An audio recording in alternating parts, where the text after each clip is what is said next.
had a great time. Feeling good, you know, not too bad. So talk to me a little bit about what's happened since Riyadh, because we saw you guys finish at that tournament much lower than you predicted, and then a few months later we see an announcement that Scrap is going to LA.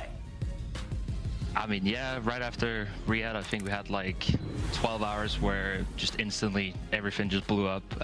We knew we weren't going to be a team, so right after that, we went searching for players. I think me and Jamie knew we were going to stick, so found the right fit, Joe and Ben.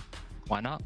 And how has that fit been? Because, you know, when I think about Toronto Ultra, I think about, you know, kind of cooler comms when we go into the listen-ins. Everybody is on the same page.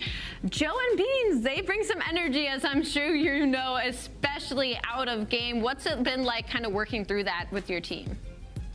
I would say the first week it was a bit hectic, but I think at this point they're starting to learn like the dynamic of me and Jamie and our coaching. I think, you know, we're getting the hang of it, but still sometimes a bit too chaotic, and I think we'll get there at some point, so just keep working at it, I think. Yeah, of course. Have you felt that you've had to adjust your gameplay in or out of the squad at all to kind of fit with your new team? Yeah, I think a little bit. I had to slow down a little bit more. I think Joe's a lot faster than people think he is. I think he just runs around and guns people, and I think I need to adapt a little better to that. So that's definitely been a challenge so far, but yeah, not too bad so far. Awesome. Thanks for the insight. Toby, congrats on the win. You're unbelievable throughout that series. The team looks fantastic, and I want to ask you about Search and Destroy. You come into that red card, Joe Deceives has a hell of a performance, and you know, with this roster, obviously Beans and Joe, they're slayers, but they're also great Search players. Was that a conscious thought when you and Insight were looking for players to fill on your roster? Yeah, I think last year we struggled a bit in S&D to keep it consistent, but obviously Joe's a great playmaker, and I think Ben knows how to play his role well as well. You know what? Just works out. So why not?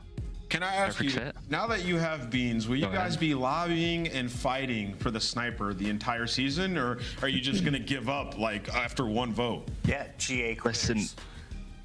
Listen, Marcel, if he had the sniper, I think people would be a bit shook, but you know, we had to keep it out just for the comp, I think.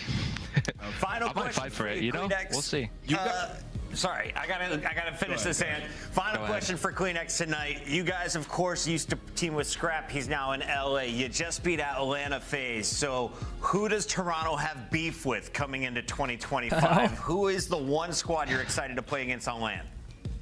Obviously LA-FaZe, you know, I've never played against Scrap on LAN. I've played against Dill a few times, but it would be fun to match up against some former teammates, so looking forward to that one. So professional, Toby. That is CleanX, that is Toronto Ultra. We got to let you go. Class Thank you for joining us live. Thank you. Thank you guys. Have a good one. That was fun. We Hey, had ladies and gentlemen.